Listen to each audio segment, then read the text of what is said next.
What's up, everybody? Welcome back. And yeah, I'm still doing early 2024 Oscar talk. I'm not really predicting anything. I'm just kind of talking about why other people are talking about certain movies and what I think about it. Um, Not going by category. Later on, I will, but a lot of these films aren't even going to actually make the calendar. So there you go. Um, we're we'll just go ahead and start off uh, top of the list here with How Do You Live? This is the new Hayao Miyazaki movie. Uh, may seem like a weird place to start, but this one actually has quite a bit of buzz because it is actually directed by Hayao Miyazaki, whose last foray into the Oscars was with The Wind Rises. Um, and basically everybody wants to throw this dude an Oscar. Um, a lot of people who have been doing the predictions they're really interested in this film and how far it can go, um, with the potential of even breaking into Best Picture, breaking into Best Director, breaking into obviously maybe even international feature if it's selected by Japan, which it very well might be. So there are some categories here where it could be. The thing is, Miyazaki himself hasn't really topped Spirited Away since Spirited Away. He's come close to Howl's with stuff like Howl's Moving Castle. I'm not going to totally say he's like everything since Spirited Away is crap, but everybody wants to give it to Hayao Miyazaki basically because you either like Spirited Away, Princess Mononoke, or Howl's Moving Castle. It, not because like The Wind Rises was the best film. He's not somebody who's been getting progressively better with age. I would love for this film to be amazing. I'd love for Hayao Miyazaki to get that kind of recognition, but that's pretty much the only reason why you keep hearing about this film is it depends on how good it is. The thing is, it already has a ton of buzz because Hayao Miyazaki has a ton of fans. Sort of like how Until Everybody Saw It, Beau Was Afraid had a ton of Oscar support. So, eh, you know, it depends. I love it, but I just don't think it's going to happen. Sorry. It's rare that it happens for animated features. I don't think anybody's been nominated in the Best Director category for an animated feature. Uh, I mean, I don't put it past. If anybody's going to do it, it's going to be Miyazaki. But I don't know. I mean, he'd be both the international nominee for that year and sort of like a legacy career sort of achievement nomination. So, yeah. That's film number one. Film number two I want to talk about is I didn't even really bother to relearn the name for this one, but there's a Kate Winslet movie floating around out there. You may hear about it. She plays a war photographer.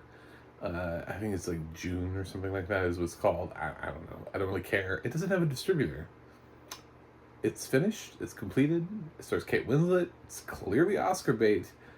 Does not have a distributor. It has a really good supporting cast, like Andrea Riseborough's in the supporting cast. Does not have a distributor. Why?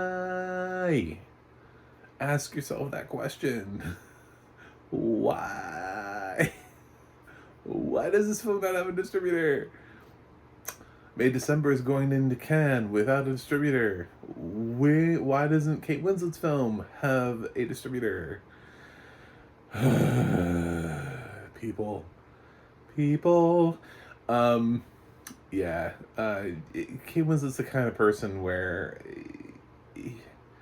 you're either gonna mount an Oscar campaign for her or you're not, and she's had a couple films kind of recently that have people have just kind of not bothered to mount Oscar campaigns for.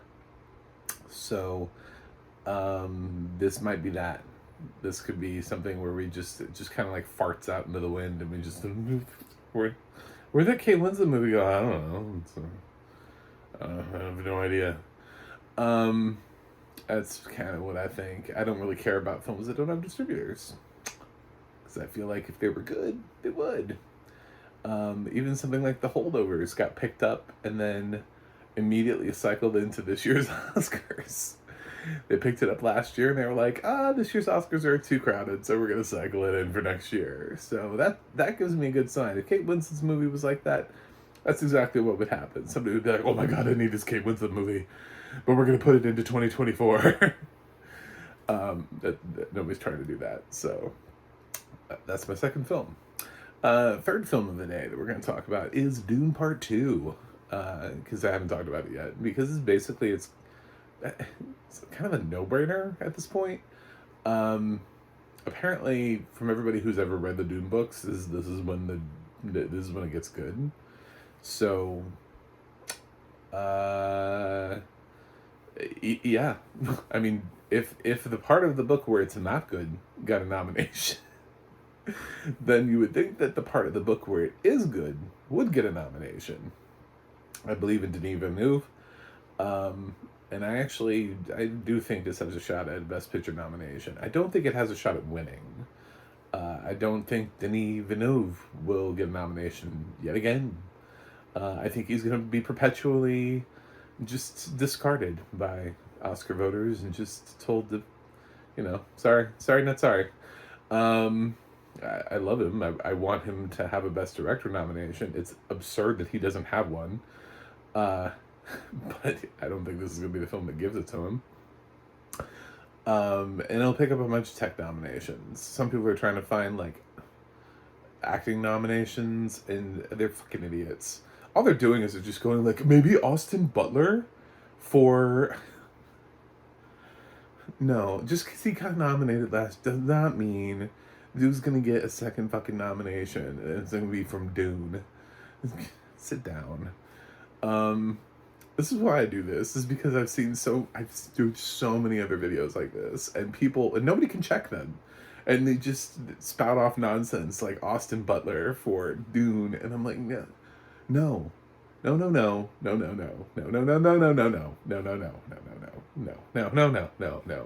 And speaking of another return to the Oscars, let's talk about Saltburn. This is a slightly better chance.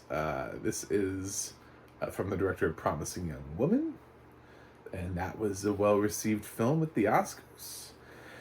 And this one stars Barry Keoghan, whose name we now have a little bit better idea of how to pronounce.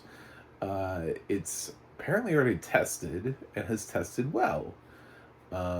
This is an Oscar bait film that's going to come at the end of the year. And it stars him along with Rosamund Pike and Carey Mulligan in supporting cast. But from what I understand, this is very much the Barry Keoghan show. So a lot of people have him as a possible contender for Best Actor. He is really young, and he kind of was a little bit of a surprise this year for Banshees of Inisherin. I don't think he's a lock for Best Actor. I think it's going to depend on how good the campaign for Saltburn is, and how other films land, whether or not certain films open. Does Untitled Bob Marley pick even happen this year? Not titling a film kind of gives me a little bit of a red flag.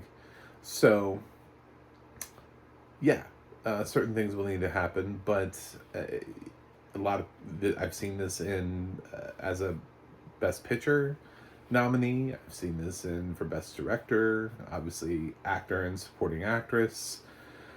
It could easily get some tech nominations. Apparently it's a little bit of a period piece.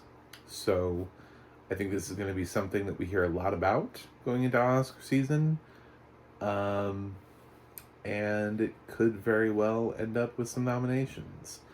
I would not immediately predict this for Best Picture, because I don't think Barry Keoghan is enough to attract attention. This film is basically riding off of from the director of Promising Young Woman. And we'll see. Coming up number 5 on my list is another film that's running off of director, and that film is Next Goal Wins. You might have heard of this film because people don't know what the fuck to do with it. Uh, it's it's an inspirational sports drama from director Taika Waititi, who, yeah, sometimes gets films nominated, sometimes films don't. It's a very hypocritical thing when I see people talk about this film, is that they're all about Poor Things, right? They're all about Yorgos Lanthimos, and they're like, oh my god, Poor Things, it's gonna be a hit this year, it's gonna be a thing. It's gonna be a thing. It's all over the place. Poor Things is just, it's gonna blow up. Blow up. And then they're like, I don't know what to do with Next Goal Wins. It's not going to get nominated. Taika Waititi doesn't get nominated. Well, Jojo Rabbit, yeah, I mean, he does get films nominated. He just doesn't consistently get them nominated. And guess what? Neither does Yorgos. So at least be consistent in your shit when you decide to use certain shit to reason for one movie and then not the other. Just because Yorgos got the favorite in doesn't mean that he's going to get Poor Things. Just because Jojo Rabbit made it for Taika does not mean Next Goal Wins is going to make this. However, Next Goal Wins, they invested a lot into this. This film originally was supposed to have Armie Hammer in it, and they had to pivot and put Michael Fassbender in it, which is why this film got pushed back severely.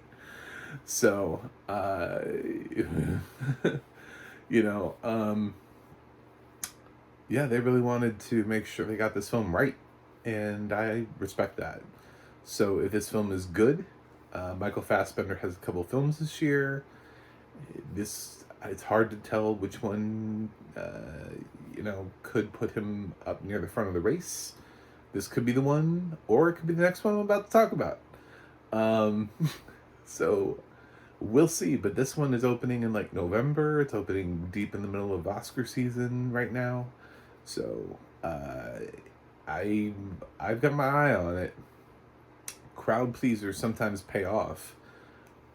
Sometimes they're Billy Lynn's long halftime walk, but sometimes they pay off.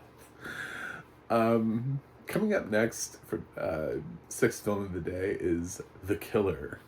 This is David Fincher's new film, and it's on Netflix. And Netflix is a little busy this year.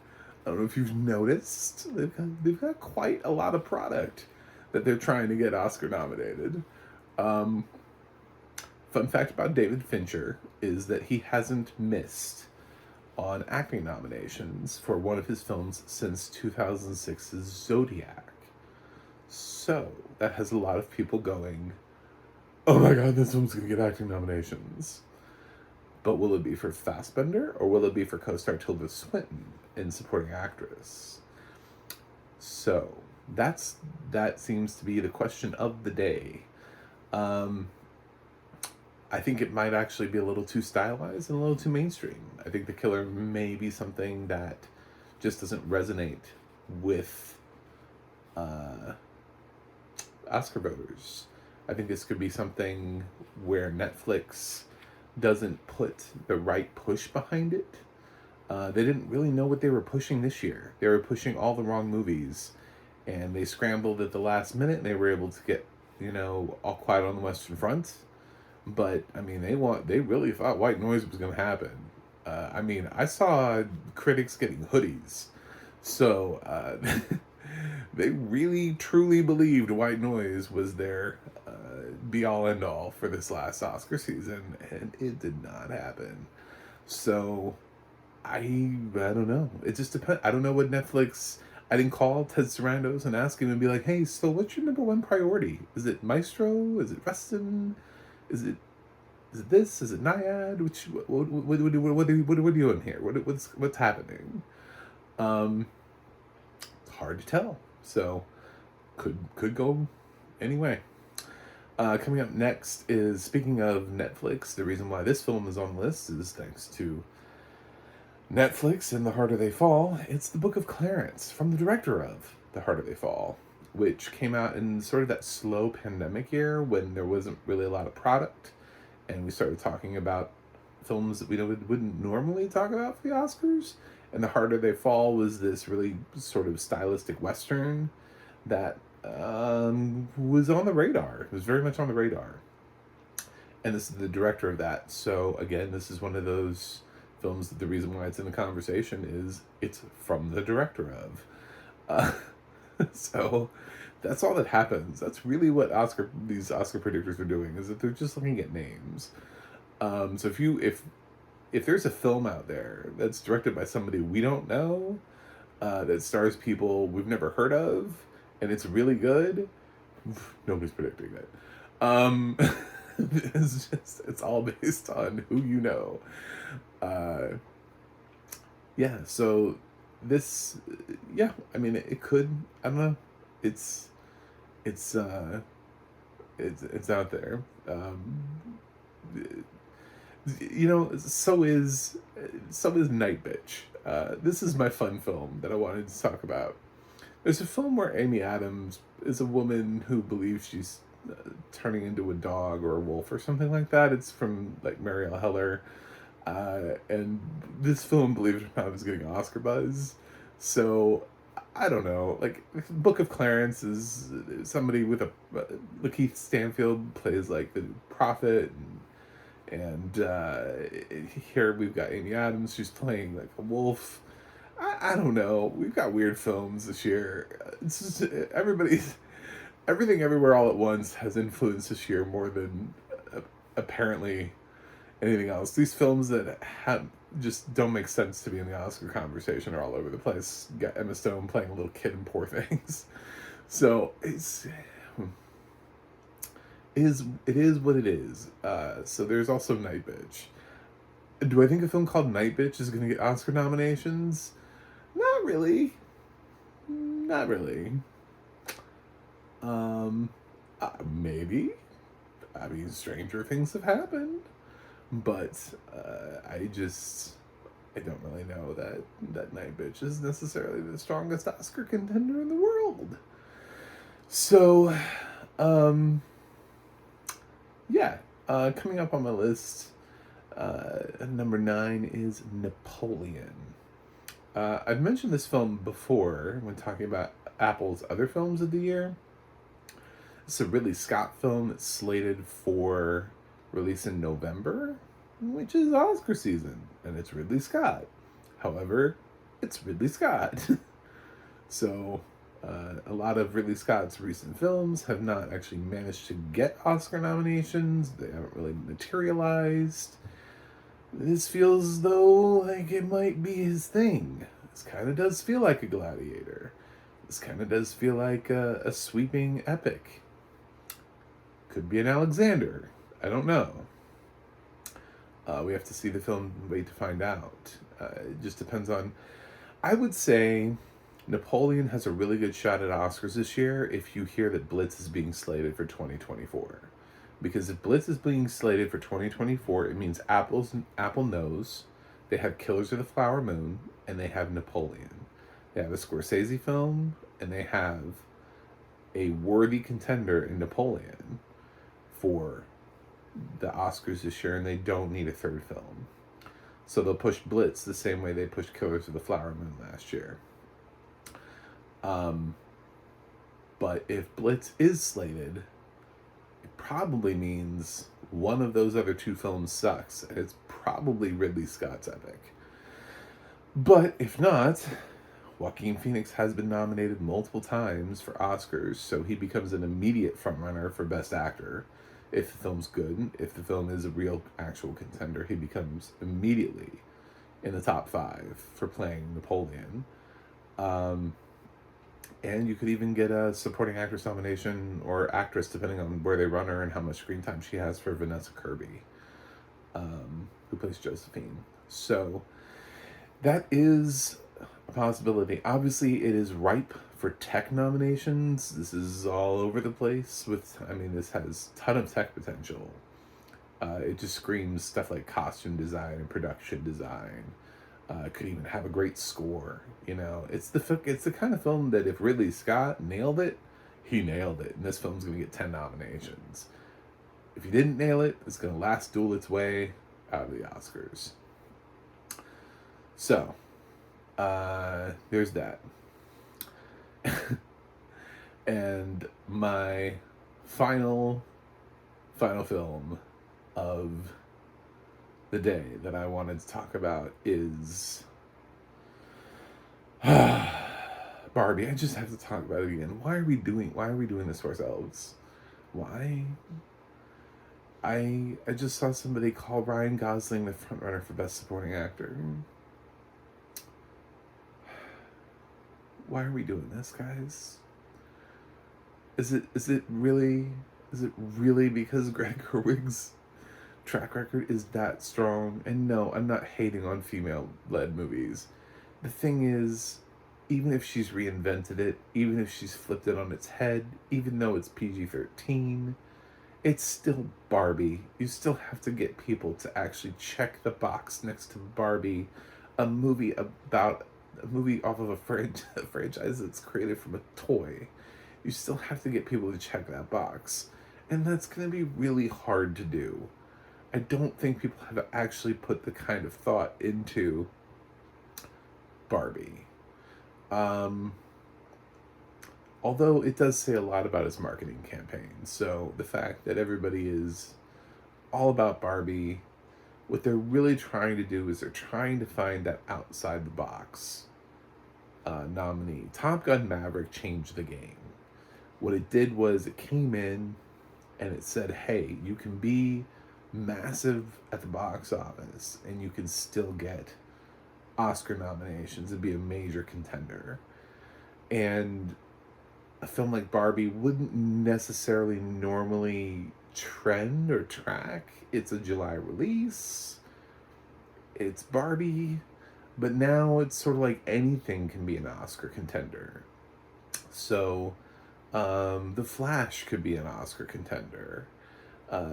It's kind of just up in the air. It is what it is. That's why you have people talking about Wonka. That's why we have people talking about Mission Impossible Part 1. Yeah. It feels like Top Gun Maverick somehow said blockbusters are okay. Or what they really said was Top Gun Maverick is okay. Remember, Top Gun Maverick's narrative was we brought people back to the cinema. Well, now that people are back to the cinema, what is the narrative for the next blockbuster? How does that blockbuster get in? It actually has to be good on a level on its own. Not that Top Gun Maverick wasn't good, but there won't be a narrative about like we jump-started the box office, guys. No, we did that already. It already happened. Look at the box office just for Super Mario Brothers. It's already happening. So, anyway, those are my thoughts on at least 9 new films in Barbie. Every time I watch a new video, somebody's going apeshit for Barbie, and I'm like, I get it. Take big swings. By all means, go for it. But they're all taking the same big swing. Doesn't that feel a little odd? Barbie feels like the kind of film that like one person takes the big swing and they end up being right. And it's like, oh, yeah, cool. But suddenly when everybody's taking the big swing at Barbie, it just feels like it's not the big swing anymore. Then if everybody's predicting Barbie, it's not a surprise anymore. It just legitimately, we just live in a world where Barbie's the front runner for the Oscar. And that's what's happening. Say la vie. That's all I got. Anyway, thanks for watching. Thanks for subscribing. And I'll be back next week with 10 more films. Or 9 in Barbie. So, until then, I will see you guys on the other side.